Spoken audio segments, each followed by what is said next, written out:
I was working for a guy. He had a lot of work going on at different houses. And one day he asked me if I know how to weld, and I said no, but we could try.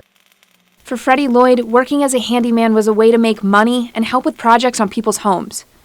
What he didn't realize was that these little jobs would open his eyes to the world of welding. I put up a gate for him, and it's still holding to this day.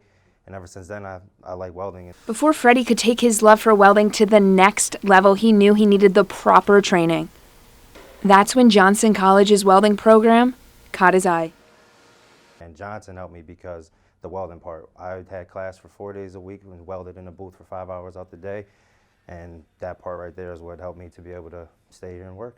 Freddie says it was his hands-on experiences in the classroom that helped teach him the ins and outs of welding that later led to his career at Pleasant Mount Welding in Carbondale.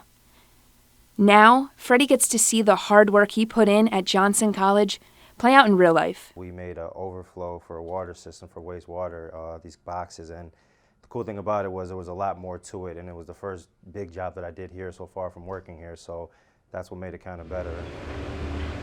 Seeing the welding work play out in real life here at Pleasant Mount Welders helps the graduates of Johnson College feel the satisfaction of a job well done.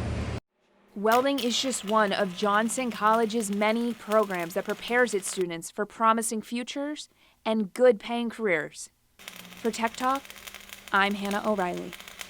Tech Talk is brought to you by Johnson College.